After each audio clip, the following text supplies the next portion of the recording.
Okay, thanks. Our next speaker is Andy Huang, also from Sandia. So take it away. All right, thanks for tuning in. I will talk about our greedy Fiedler spectral partitioning for data-driven discrete exterior calculus. I'll be talking on work with Nat Trask, Christopher Brissett, grad student at Rensselaer Polytechnic Institute, and work with Professor Xiaozhe Hu at Tufts. So the overview for this talk will be, I'll begin with describing the physics conservation laws that we know and love in the predictive modeling that we do. And I want to highlight the structure that is used to express those physics conservation laws. And those are really the desirable structures that we'd like to have in a machine learning framework. Next, I'll talk about our data-driven discrete exterior calculus framework, which is a machine learning framework that lets us express those physics conservation laws because you can record that kind of structure in it. Next, I'll talk about the greedy Fiedler spectral partitioning scheme, and that's going to be motivated by talking about the DDEC model because it requires some kind of data structure to begin with, and this greedy Fiedler spectral partitioning scheme gives you that. And finally, I'll give you some examples where we use this greedy Fiedler spectral partitioning scheme and come up with this DDEC model. So there are a lot of moving parts, so I want to give you the larger picture and the kinds of problems that we care about. So the question that we're trying to answer is, how do we transfer PD-based physics knowledge to surrogate models, reduced order models, and in particular these machine learning ones, machine learnable ones? So the kinds of PD-based models that I care about in my corner of the lab are these coupled drift diffusion equations with a Poisson equation for a 3D geometry of some kind of semiconductor device, for example. This geometry can have millions of unknowns. And what's unattractive is even after a lot of calibration of these models, if you want to put a lot of these together and couple them to create some sort of system level model, it's really expensive to run one of these. So we'd like to come up with a surrogate model. And we'd also like to transfer all the physics information we had, including the conservation laws, over to that surrogate. And so inspired by some heuristics that electrical engineers have practiced for decades, is they'll analyze those 3D geometries and classify 1D local phenomena and map them to either analytic solutions of the drift diffusion equation or ideal electronic components. So for example, if this interface layer between regions in the semiconductor device sees a charge buildup, then they know that the electrical engineers know that they should use a diode, for example, to model the current flow as a function of the voltage drop between those regions. And what's remarkable is that they can intuit, they've been intuiting these assemblage of local processes into a global circuit topology and have been able to display many in their engineering world. They call it a circuit compact model. They've been able to produce many of these this way. So we'd like some process to get something like this that exhibits the same physics conservation laws that our PD-based models satisfy. So the PDs are formulations of physics conservation laws, and many conservation laws come in conservation form, where you see the divergence of some vector valued flux. So for example, we have Maxwell's equation, which says that the divergence of electric field is related to the charge in space. Kirchhoff's current law is also in divergence form, although it might not appear like it. It just says that at any node, the sum of the outward going fluxes leaving that node should sum to 0. And this is remarkable because it's a graph divergence operator that's operating on the vector field that lives on the edges. And you also have incompressible flow, which says that the divergence of your velocity vector field should vanish. So many conservation laws require the divergence operator somehow. So other physical laws and principles also manifest through the expression of some kind of potential. Potential theory goes back many decades before computer simulation, when mathematicians were studying like harmonic potentials, for example. But some you might be familiar with are seen in Darcy flow, where the velocity vector field is realized as related to the hydraulic conductivity times the gradient of the pressure field, the pressure scalar field. And we would call the pressure scalar field something like a potential, because the gradient of it is related to the velocity. And also in circuits, we have Kirchhoff's voltage law, which says that your voltage drop on each edge is the gradient of some potential. And this might not be the form that you've seen it before, where you might have encountered it as along a closed loop, the sequence of voltage drops and increases as you traverse the loop should amount to 0 when you return to your starting point. And that's just the same as saying that you can integrate the voltage along any path and recover the scalar potential. So it's actually equivalent in this differential form. And finally, in potential theory, there's a concept of gauge invariance, and this is sort of a problem in electromagnetics simulation because sometimes you have to fix this gauge, and depending on your formulation of your numerical method, it might be inconvenient or difficult to treat that gauge invariance. So by gauge invariance, I mean something like if you have a vector potential A, and you're trying to realize it as the curl of A is some vector field. This expression, if you're trying to solve for A, is not unique because it's unique up to the addition of the gradient of a scalar function. So if to A you add the gradient of some scalar function, you can plug that in and you'll still get the same right-hand side. And all of these things are related to vector calculus identities. Div curl should vanish and curl of grad should vanish. And I'm really spelling this out because this is really important to us, that if we desire machine learning neural network architecture that exhibits physics conservation laws, we better be able to express these differential operators from vector calculus in a meaningful way.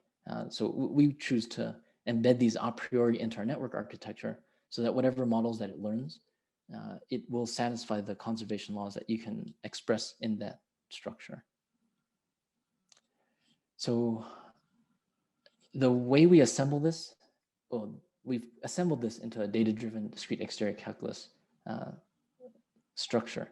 And the details are a little too much to talk about for this talk, so I'll just give you the reference and defer to the paper for the lower level details. But essentially, what we do is from the data, we come up with some topological simplicial complex or some other kind of chain complex, which is a collection of 0 cliques, 1 cliques, 2 cliques, up to n-dimensional cliques, depending on the problem that you're working on, and some boundary operator relating n clique, k cliques to k minus 1 cliques. Usually, you're looking at the alternating sum of the faces of a k clique and define its boundary operator that way. And this topological construction is pretty familiar to most of you, I think, but maybe not in this language. So the prototypical example comes from circuits, basic circuit theory. So the simplest clique I think to use to describe this would be this simple example where you have 2 nodes, one edge connecting those 2 nodes oriented from left to right. And for example, Ohm's law expressed on this example chain complex, this graph really, is that the voltage drop from the right node to the left should equal the resistance times the current that you can measure on that edge. And so for example, if the current that we measure is 3 amps and the voltages at the nodes from the left to the right is 0 volts and 12 volts, then combinatorially, you can express this using very simple linear algebra as this co-boundary operator that comes from this D-deck complex, this -1, 1, which is really just the oriented boundary of this edge. Since it's pointing from left to right, there's +1 of this node and -1 of this left node, times the voltages at those nodes, 0, 12, should be equal to the resistance on that edge times the current on that edge. And what we're doing with this data-driven discrete exterior calculus is that we're metrizing this topological structure and exposing the metric as machine learnable parameters. So in this case, if you move some numbers around, you can form this operator D0 in our data-driven discrete exterior calculus as 1 over r times this co-boundary operator. And this 1 over r really is the resistance that we're trying to learn for this model, for example. So the take-home message is really just that the topology needs to be endowed on the data somehow, and the machine learning comes into play by learning the geometry that the topological structure needs in order to match your data and make the predictions. And what we really like about this DDEC structure is that there's a lot of well-posedness of elliptic problems, and there are solvability guarantees with a large class of neural networks and activation functions. And what's especially convenient in this language too is that independent of the metric that the machine learning model learns, for example, the div and the curl for a two-dimensional complex are these formulas I'm giving you here. What's remarkable about it is that no matter what metric the model learns, the divergence of the curl will vanish and the curl of the gradient will vanish, just like we get from the regular vector calculus in 2 dimensions. And so the important thing is that as we're learning the metric to match the data, you have the same conservation laws that we expect to have from our surrogate models. And here's the reference that I also have on the last page of this talk that gives you more details about the DDEC complex. So I hope that that's sufficient motivation to tell you that we want to find some setting where we can create this topological structure and train some metric, these metric operators, so that we can produce a surrogate model for our PDEs. So just to revisit the larger picture, again, I just want to emphasize that we start with some PD-based model, and we want to encode the predictive capability of that PD-based model in some DDEC model that we can train. So the 2 large stages in this workflow is that first we have to obtain some kind of DDEC structure, that topological one, and then we train it, really to train the geometry and make it match the data. And in this simple example of the workflow, I just demonstrated this semiconductor physics PD model. I'm one of the developers for this Charon. So I just wanted to put it on this slide. And this greedy Fiedler spectral partitioning scheme, which I'm trying to motivate, is one way to get this graph-like structure.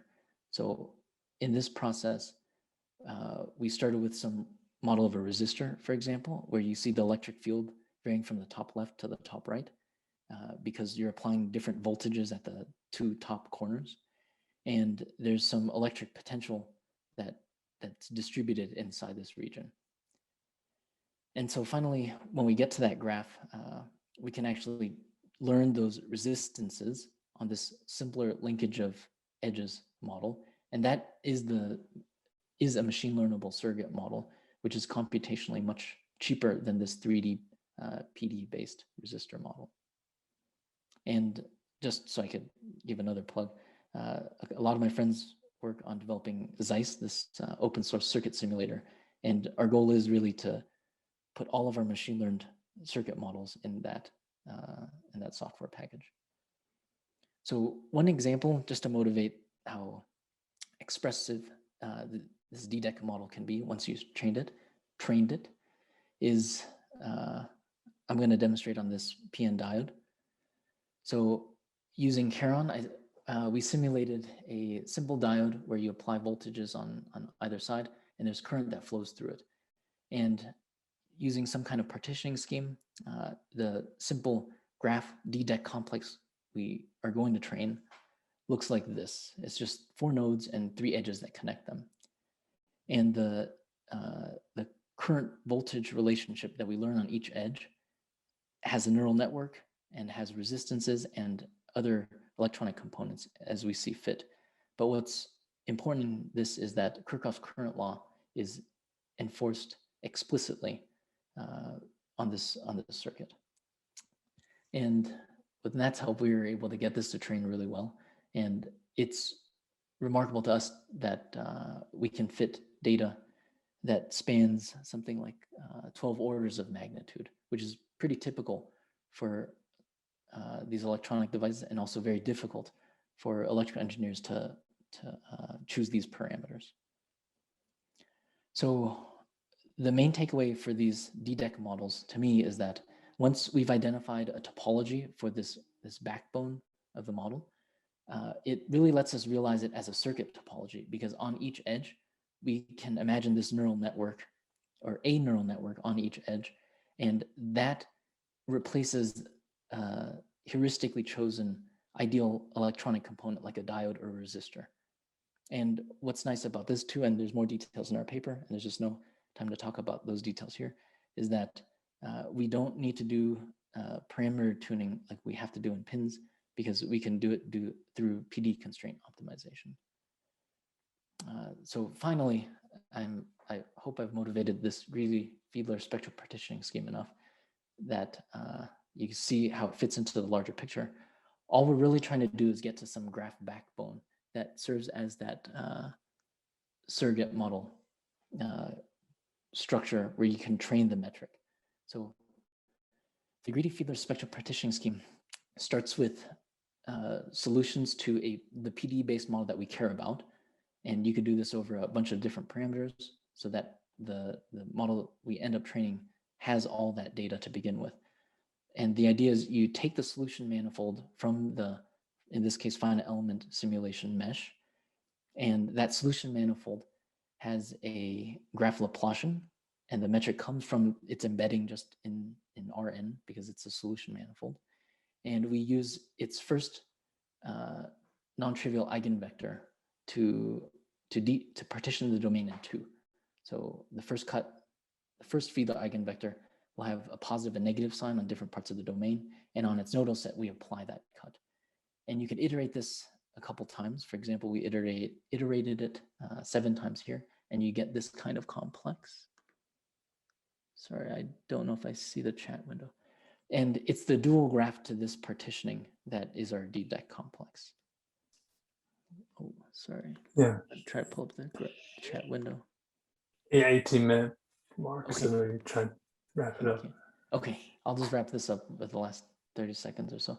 So as an example, we demonstrated this on an electrostatics problem where there's a circular inclusion with a discrete boundary jump where the capacivity of the medium is different inside and outside of that circle. And we formulate this in that DDEC structure. And since I'm out of time, we'll just go to the pretty pictures. We get that DDEC complex using the greedy Fiedler spectral partitioning scheme. You don't need too many regions in the surrogate model, and we're able to train it to learn the fluxes on the boundary, which is what we really care about. And here's some future directions, but I'll just stop here and take a question if there are any. Okay, I think we have time for one question if anybody has one. There it is.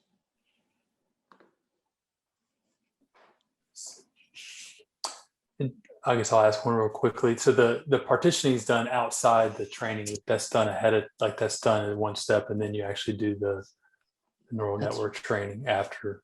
That's absolutely right. And the way we interpret this is that you get the topology of that structure first, and that actually gives you the structure of the PD physics that you care about. So for example, you could think of this as the flow directions that are actually happening inside that device, that semiconductor geometry.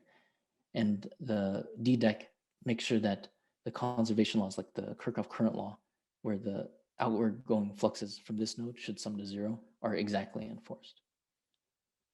Hope that answers your question. Yeah, no, that's good. There's lots of interesting stuff here, and yeah, so please go ahead and ping Andy offline or in the chat window for everyone if you have it, since we don't have much more time. Thanks.